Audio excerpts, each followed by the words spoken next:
All right, so we'll.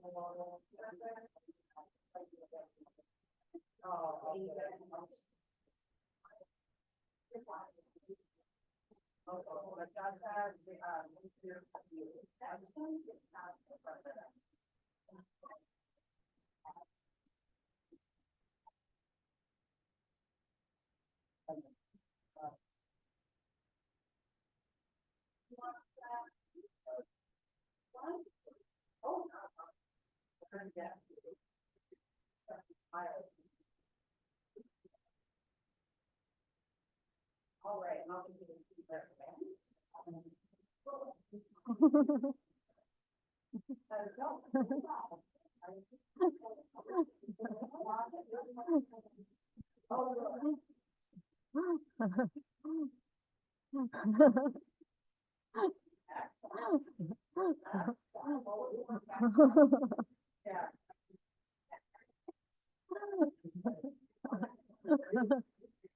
yeah.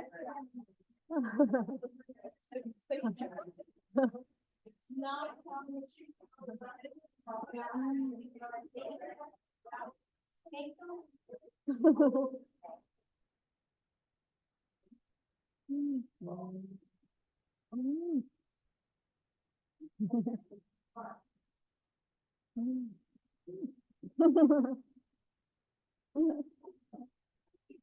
Yeah.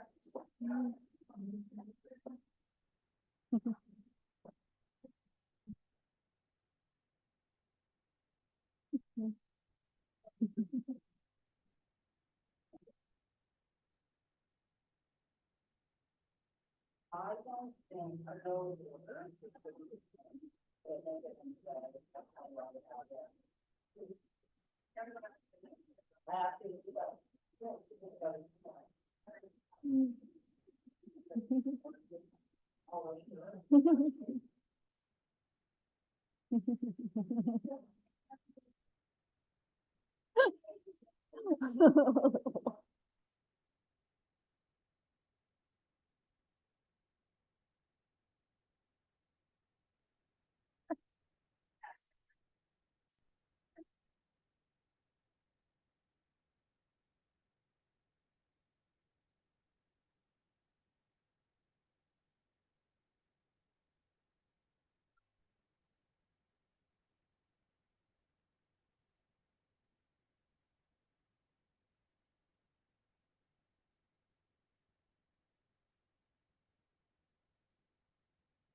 Oh.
How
can I help?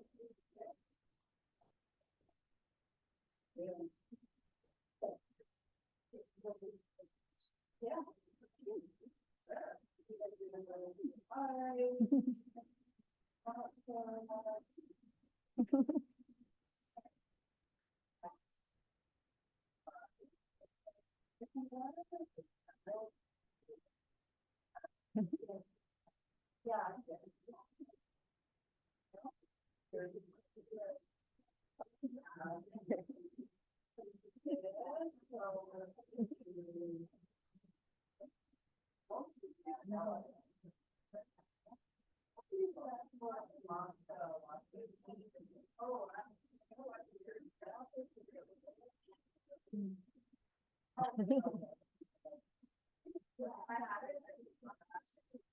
Okay, so this is the final lecture for the class, and I'll upload a recorded version of the lecture online.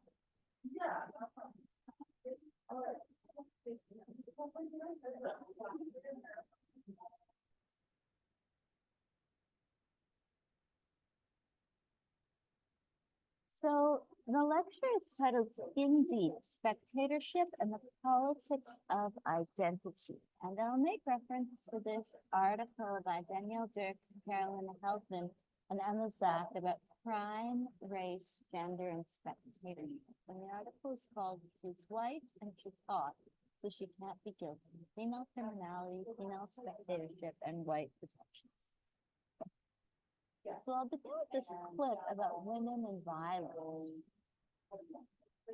And throughout the lecture, I'll touch on the final chapter of the book that I wrote that you were asked to read that's on the syllabus. And the book is called Uncommitted Crimes, and it's about art and identity.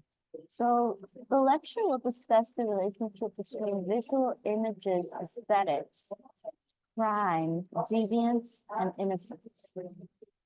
To crime files now, of course, I'm here to talk to you about violence, and particularly the violence that women use as perpetrators. Why were you first drawn to that sort of thing? When I was a teenager, about 14 or 15, I was suspended from school as a result of involvement in fighting with other girls. These were not fights that I instigated or welcomed. In a sense, I would characterize them as bullying or as self-defense, but they were acts in which I was actively involved and caused injury of other women, and as a result was subsequently excluded.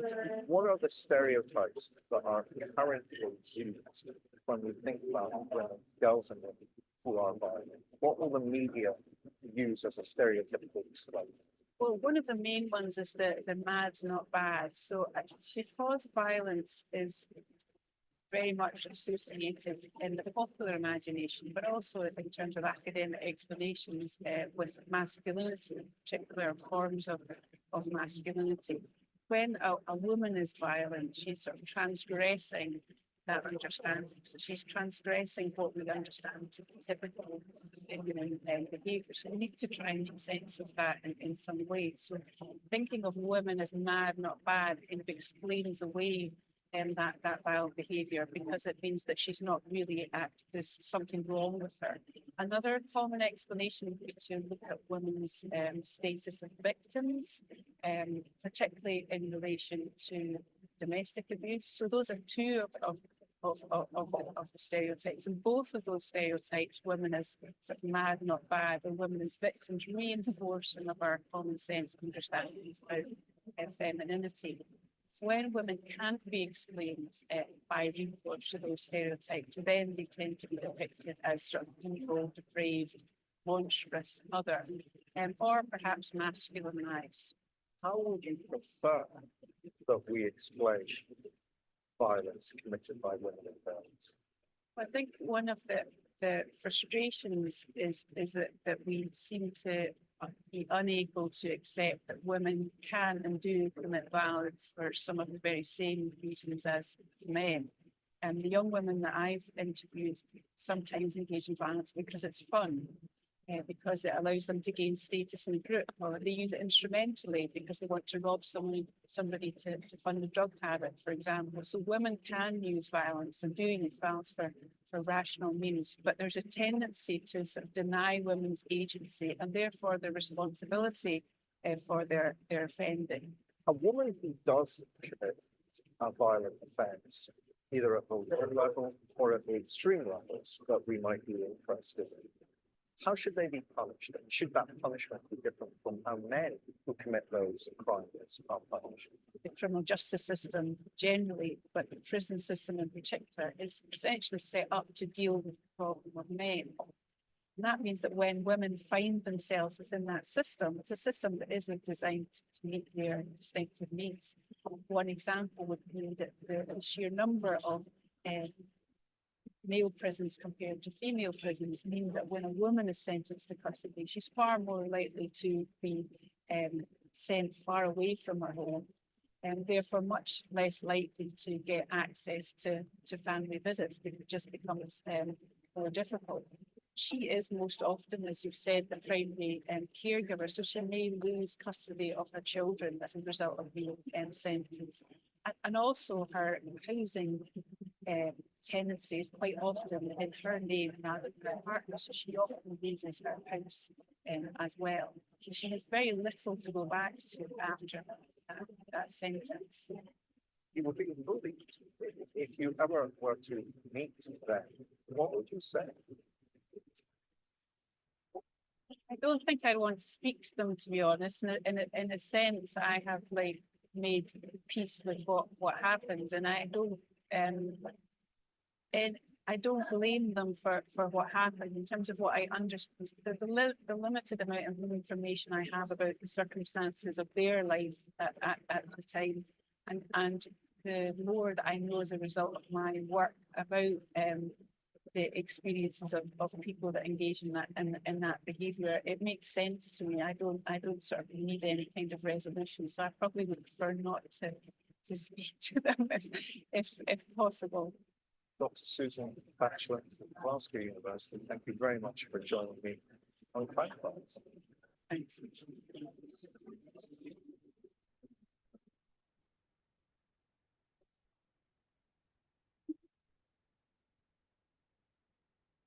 So the relationship between gender, women, and crime is interesting because it often involves different ideals or different conceptions of who can take responsibility for certain actions and who is victimized, as opposed to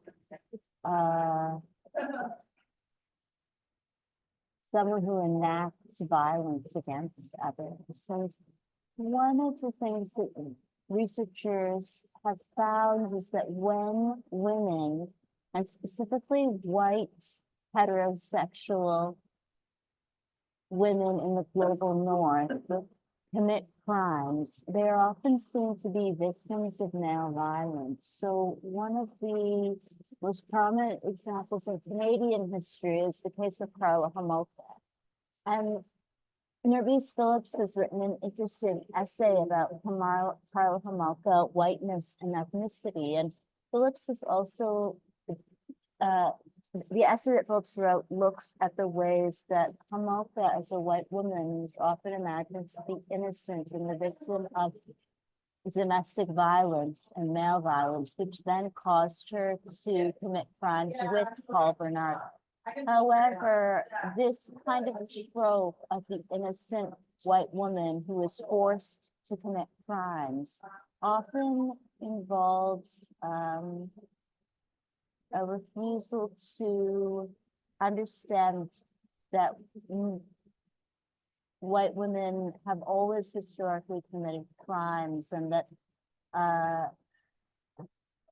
many white women who commit crimes are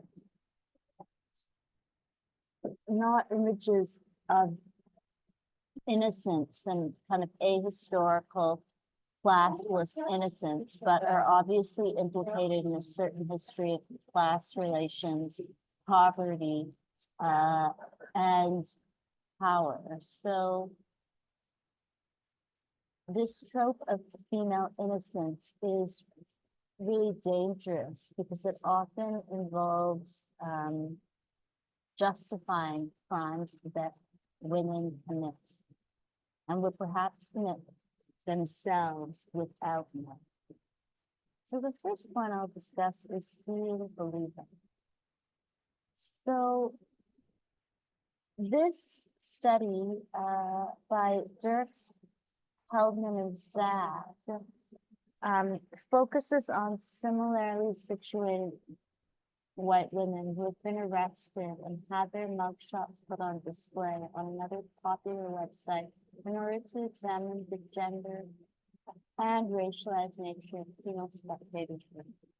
So what these authors find is that women who are accused of crime and could actually face life imprisonment or could even face death often find narratives or ways of behaving or ways of acting that will allow them to evade responsibility or allow them to have lesser or reduced sentences.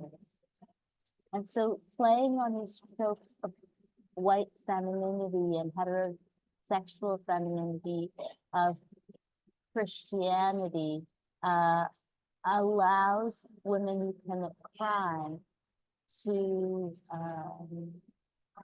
receive lesser sentences or more sympathy from jurors and the public.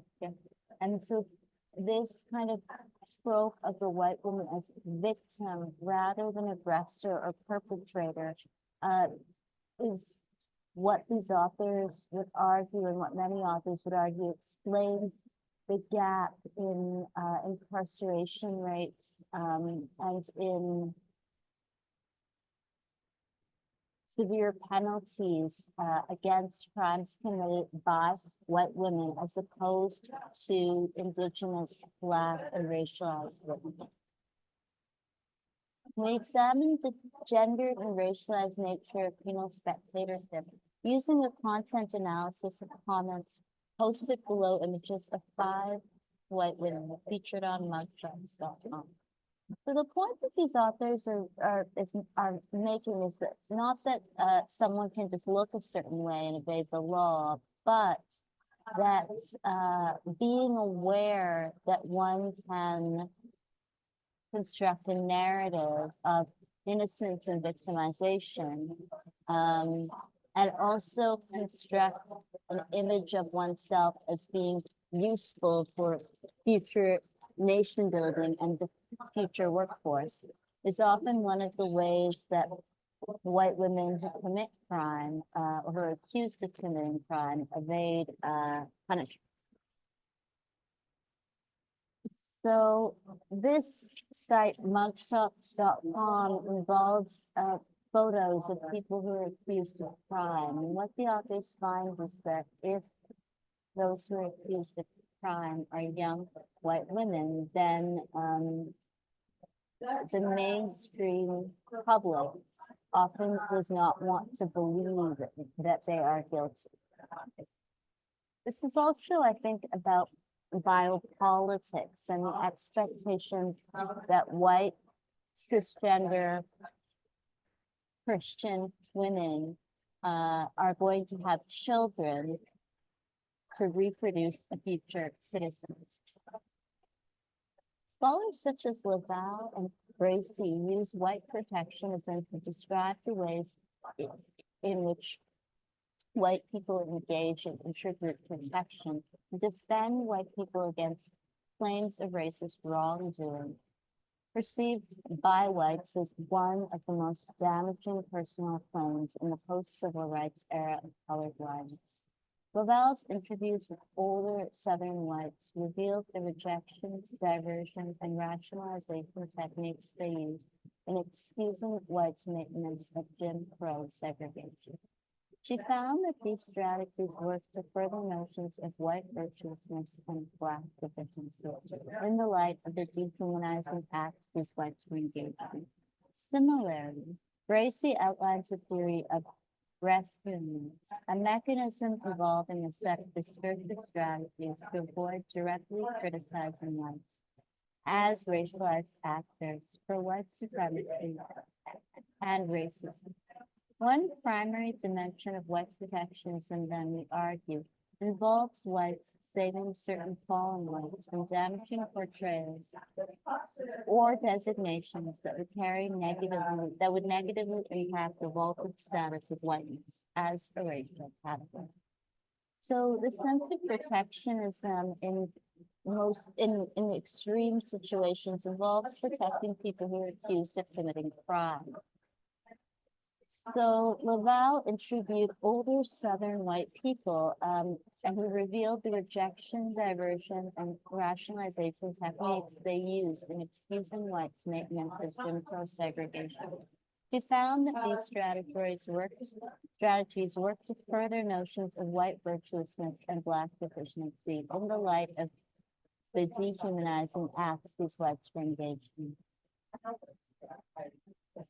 Similarly, Gracie outlines a theory of rescuing whites, a mechanism involving a set of discursive strategies to avoid directly criticizing whites as racialized actors for white supremacy and racism.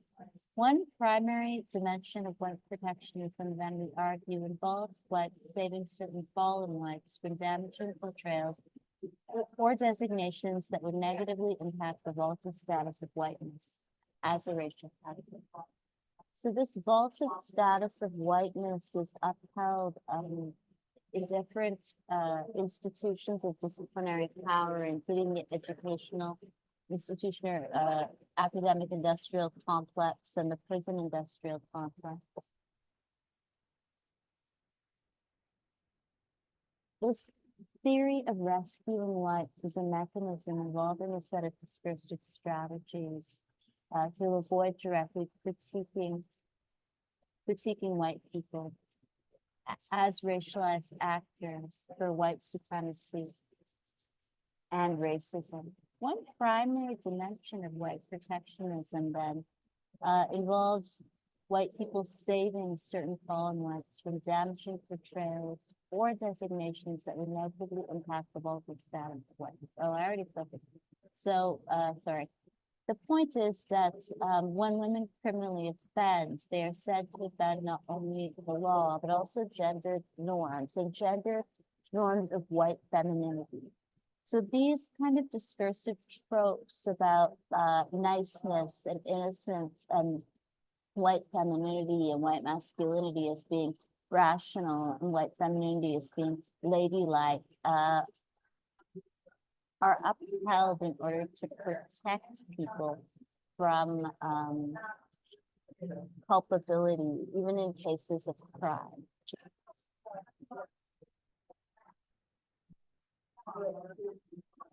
Stuart Hall was a impressive Marxist scholar, and Stuart Hall was a well-cited and I would argue brilliant Black Marxist scholar. And Stuart Hall was also British, and Hall's work looked at the relationship between signs, sign systems, signification, and power relations. And this is a clip about Stuart Hall, race, gender, class, and money. Last year, we shared with you the story of the man who lost his daughter to crocodiles in Thailand. We live in a world saturated with media. We see our reality through them, but these are not transparent operations. They involve the workings of power. Stuart Hall was an outsider, born in colonial Jamaica, educated in Oxford. He was out of place in both. He left academia, the literary canon, high culture, to become an intellectual of mass culture. What he did was controversial.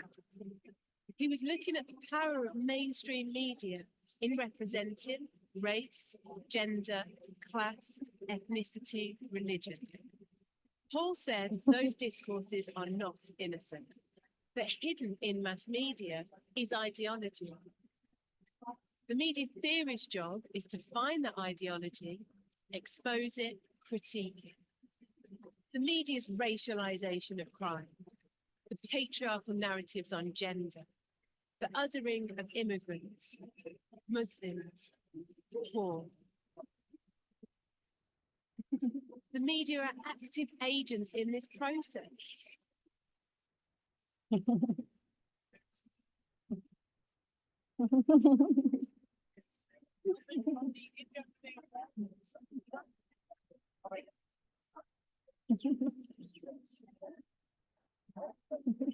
But what of the masses? The audience is watching. Paul broke with the presumption that the masses are dumb, passive. In fact, he questioned who the faceless masses even are. Some may accept the dominant meanings embedded in the media. Some may negotiate them. Others outright reject them. Where other media theorists argue that messages are imposed on people from above, Paul said power is not as simple as that. He saw pockets of resistance that undermine dominant media narratives. Think of the bloggers in Tunisia, the graffiti artists of Brazil, Black Lives Matter. But Hall went further. He also told us to seek out stories elsewhere in the lonely, despised spaces of knowledge. The gossip notes, the soap opera, the music videos. If you want to understand society, then maybe avoid the news, those formalized spaces that house official discourse.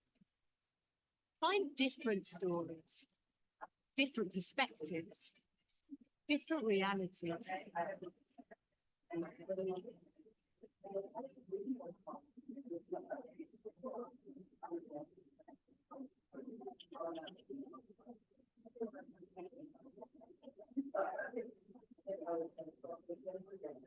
So Stuart Hall offers an extended meditation on representation. And Hall moves beyond the idea that there are accurate or inaccurate representations. And Stuart Hall argues that the process of representation constitutes the very world it aims to represent, and explores how the shared language of a culture, its signs and images, provides a conceptual roadmap that gives meaning to the world, rather than reflecting it. So Hall is interested in how image production is not, or language production media is not a reflection of reality, but it forms part of a sign system that gives meaning to the world. So media is part of the language we use to signify certain ideas. Paul's concern throughout is the centrality of culture to the shaping of our collective perceptions and how the dynamics of media representation reproduce forms of symbolic power.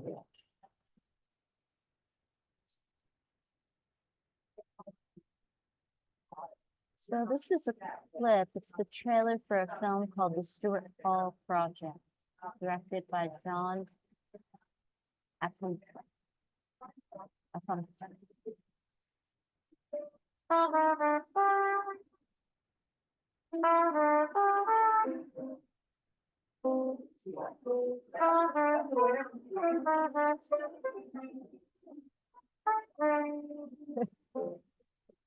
When I was about 19 or 20, Miles Davis put his finger on my soul. The various moods of Miles Davis matched the evolution of my own feelings.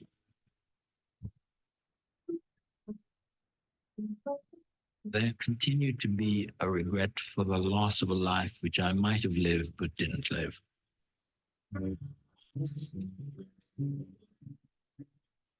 As we slide out of the 1980s, who's going to define the cultural themes of the next 10 years?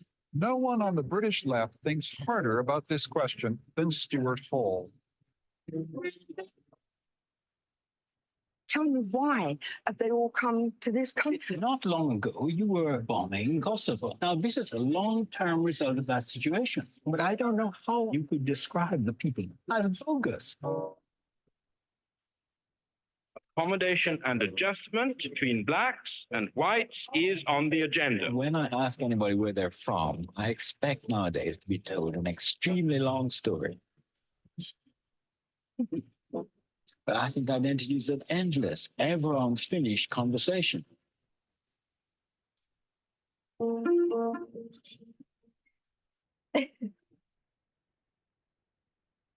Always supposed really something would give us a definition of who we really were, our class position or our national position, our geographic origins, or where our grandparents came from. And I don't think any one thing any longer will tell us who we are.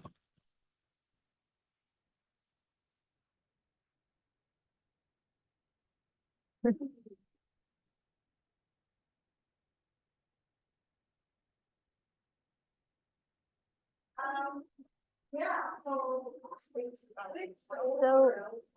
Hall drew on the work of Antonio Gramsci and Marx and Karl Marx, and Paul discussed hegemony, and hegemony is defined as having a preponderant influence or authority.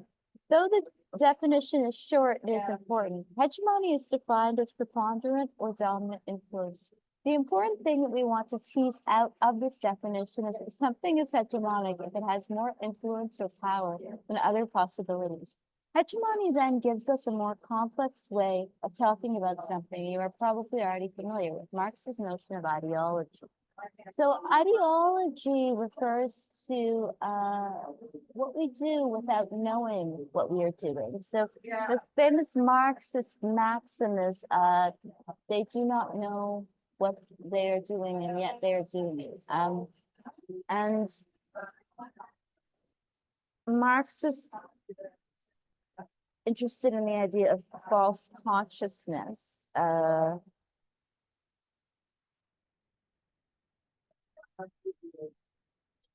the ways that we behave in accordance with capitalist hierarchy. Even if we don't necessarily agree with it or without thinking. So Marx is then not only interested in class as a way of organizing labor and as a way of exploiting labor. Marx is also interested in the ways that class affects one's ideas, one's mind, and also one's consciousness. Karl Marx wrote a great deal about ideology and class relations. According to Marx, the ideas of the ruling class are in every epoch the ruling ideas. The class, which is the ruling material force of society, is at the same time its ruling intellectual force.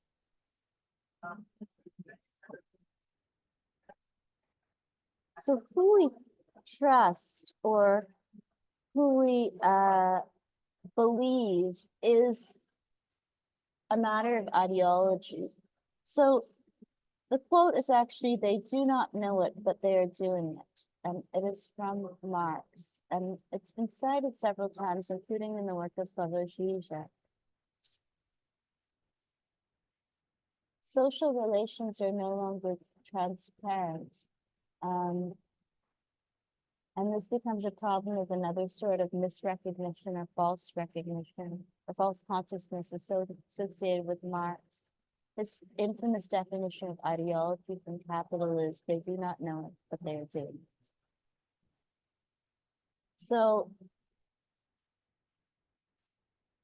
false consciousness of social conditioning could allow one to imagine some as being more likely to commit crime than others. And this kind of hegemonic idea of whiteness and gender as being markers of class allow white women to be imagined as innocent.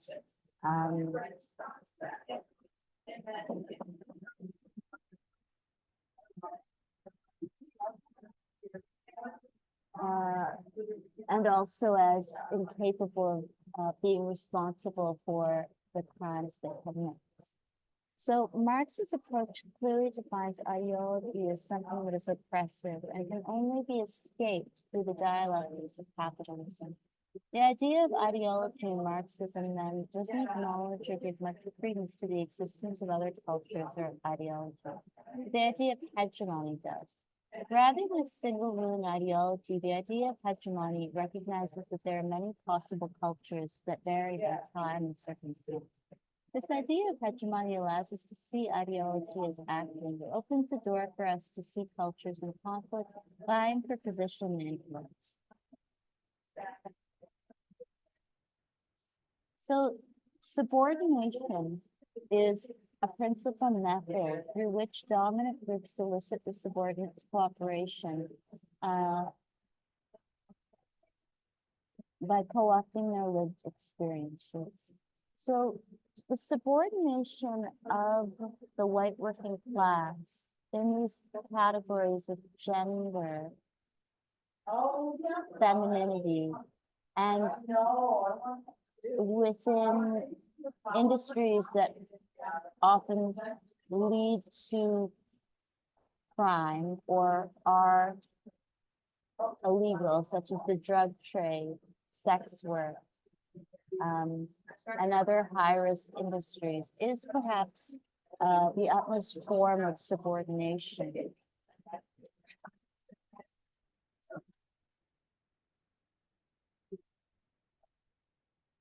So alienation often has this kind of circular effect where one is alienated from owning the means of production, one is alienated from working with dignity.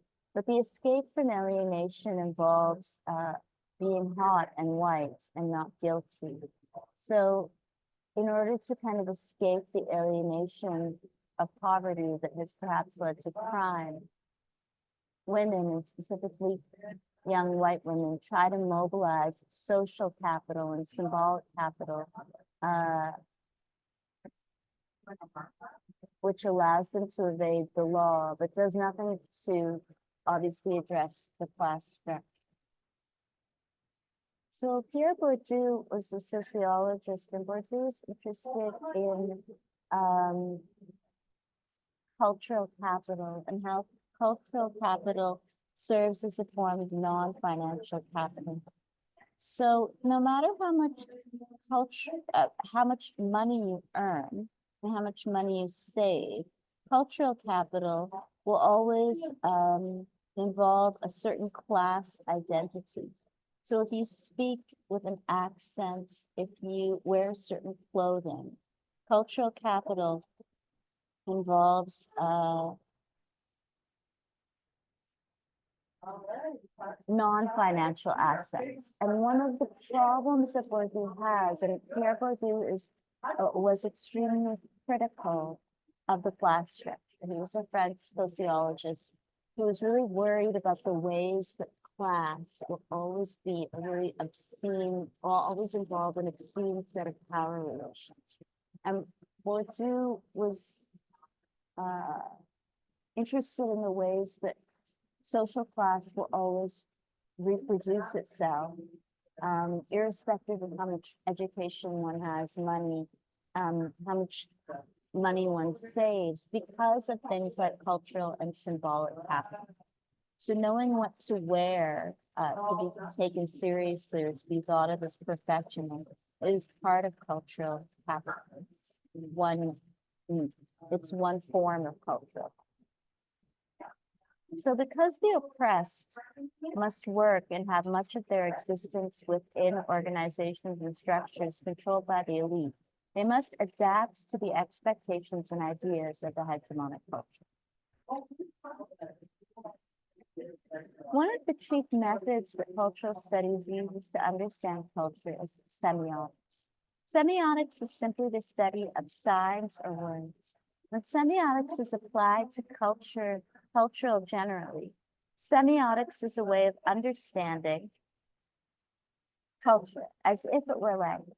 For example, a semiotic analysis of the images in a magazine ad would look at the different images as if they were words or signs. Semiotics began with the work of Ferdinand Saussure.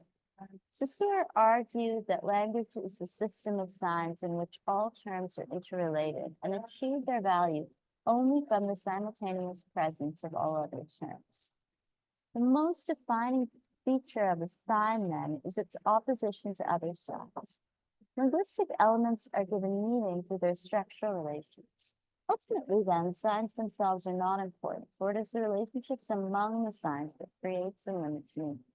So, Stuart Hall drew on French linguist Ferdinand de Saussure to look at the ways that meaning is made and meaning is fixed and changes over time through a whole series of signs and a play upon signs, or the relationship between signs. So, for example, if we think about poverty, what poverty is a word and it's an idea. And so I can use the English language term poverty and think about what poverty means to me. But how do we fix what poverty actually means? I mean, if I have the idea of poverty as being someone who rents accommodation, and I would say that a form of poverty is that people will never own their own accommodation. And there are many people who would say that poverty could not be described in that way, that not owning property is not a form of poverty. People might describe poverty solely in terms of health indicators like starvation.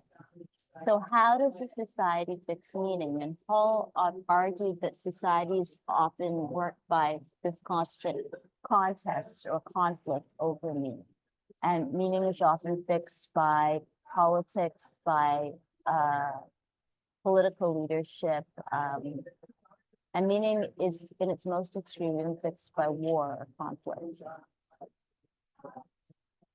So Roland Barthes was also a semiologist, and Barthes explained that cultural signs, symbols, and images can have both denotative and connotative functions. Denotative functions are the direct meaning of a sign, and they're the kind of thing you can look up in an ordinary dictionary. Yet cultural signs and images can also have a secondary or connotative meaning. These meanings get attached to the original word and create other wider fields of meaning. So the example that Barthes used in his writing, in many of the essays, this example of the child soldier who was part of the French Empire, is used again and again. Sorry, I forgot to put the image on the slide, so I'll show it. Roland Barthes. So Barthes is a French author and found this image of a child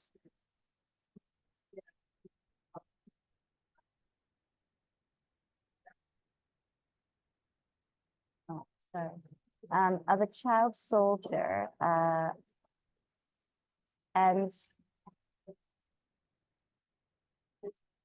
use this as an example of denotative and connotative. So it was on the cover of Paris Match magazine. And as a semiotic scholar, Roland Barthes was interested in what this image actually means. So the denotative meaning is just the literal image, and the images about the French Empire and African children who support the French Empire, who are represented as supporting the French Empire, which during the time that Roland Barthes wrote, was still colonizing parts of the world. So the other level of meaning is connotative. What does this actually mean? And Barthes argued on the cover, so he discussed this image and he said that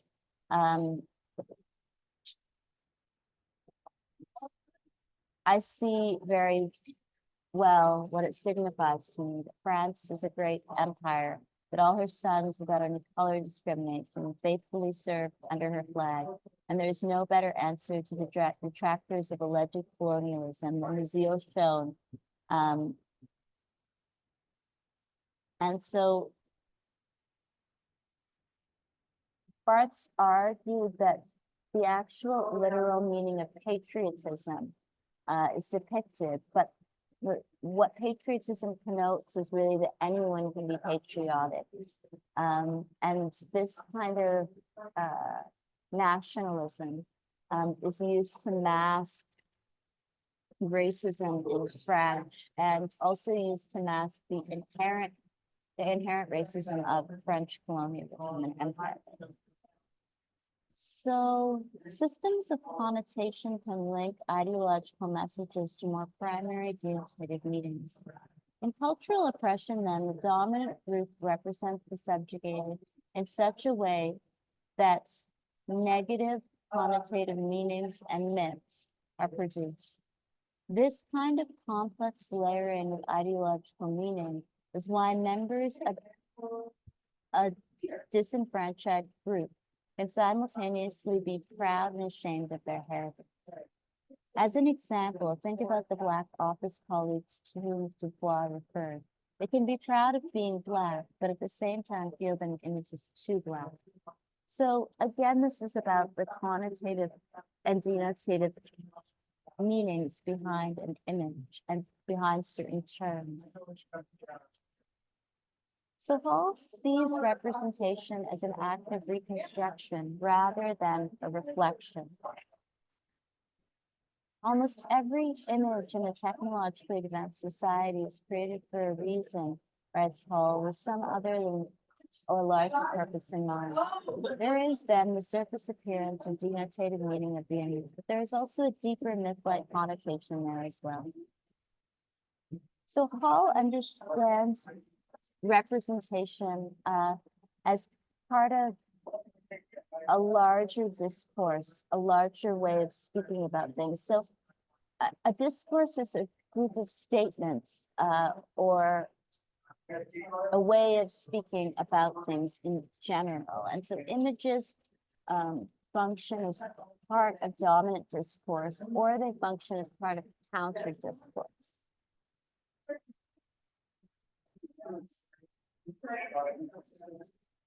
So as a Marxist who draws on Gramsci and Marx, Hall is interested in meaning as always being a struggle. And so part of the struggle between the proletariat and the bourgeoisie, between different classes, is the struggle over meaning and the struggle over fixing a certain meaning. So a good example would be gender roles. When someone thinks about a woman, they might use the word a woman, and they might even produce images about what all women are supposed to look like. But this kind of uniformity of imagery is always contested. So Bill C-16 adds gender identity and gender expression to the Canadian Human Rights Code and the Criminal Code. And this means that non-binary and transgender people have the right to self-identify in any way and as any gender identity. And this kind of efforts to constantly fix the meaning of gender and sexuality will perhaps not go well. So the conflict that occurs over and over again regarding the meaning of a sign or a discourse will most likely to occur during times of problematized meanings. Meanings become problematized through unexpected events that break the social frame, when powerful interests are involved, or when a striking ideological conflict becomes apparent. So I will discuss finally then, before we finish, these different strategies that Stuart Hall discussed regarding reversing stereotypes or challenging them. So the first strategy for combating or addressing really stereotypical depictions of people of color in the media has been to reverse the stereotypes. The problem with reversing the stereotype is that for Hall, to reverse the stereotype is not necessarily to overturn or subvert it. Escaping the grip of one stereotypical extreme, Black people are poor, childish, subservient, always shown as servants, everlastingly good, in menial positions, deferential to whites, never the heroes, cut out of the glamour, the pleasure, the rewards, sexual and financial.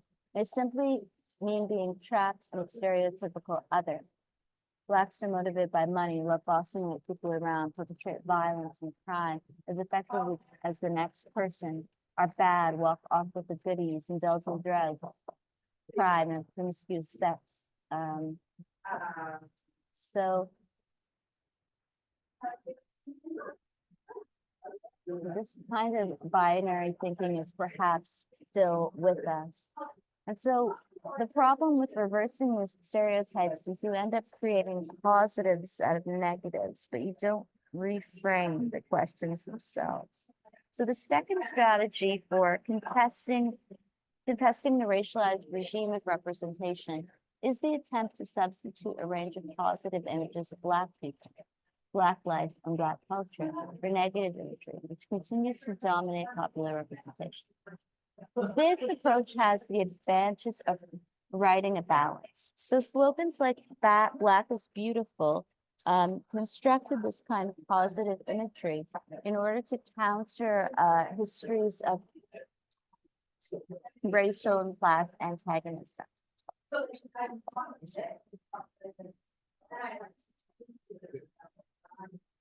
The final and third strategy is the most interesting one, and I think it is the one that Hall discusses in great detail in the book called Representation and Signifying Practices.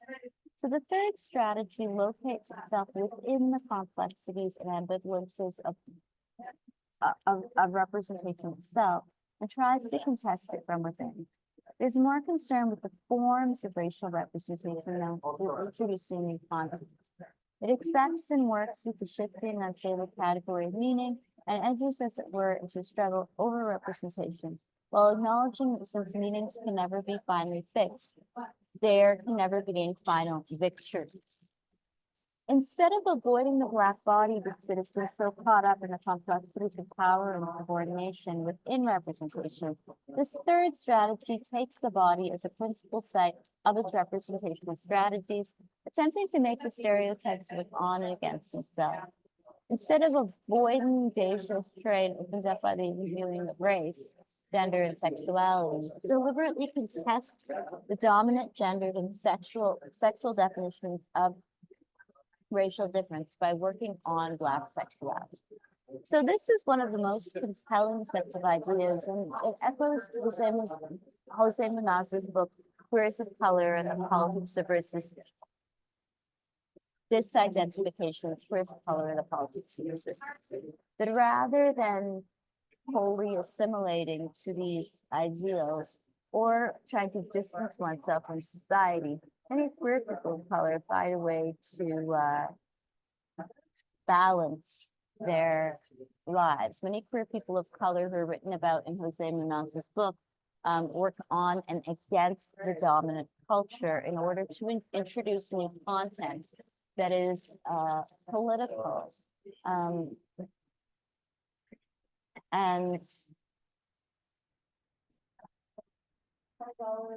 also often takes the body seriously.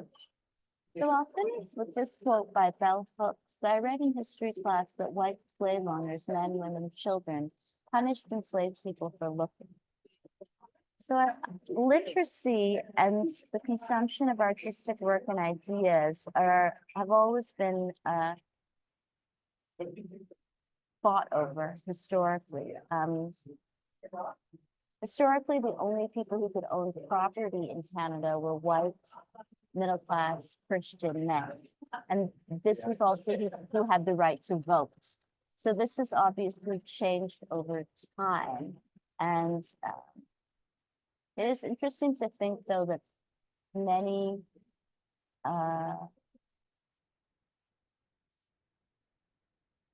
scholars have still argued that the politics of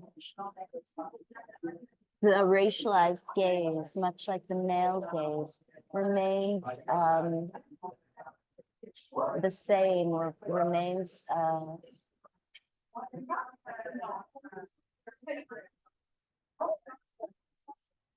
to be or is still kind of trapped within this understanding of hierarchy of who can look at whom, of who can speak to whom, of who acts against another. So I hope that makes sense. Do you have any questions about the assignments or the readings? Any questions at all? Please feel free to use the group chat.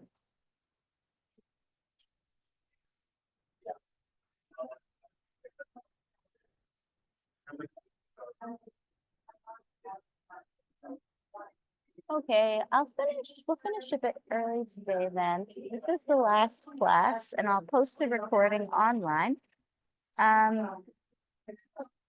Your final assignment is due, so please upload it on Moodle. And I will try to have everything marked and the grades submitted to the university quite shortly.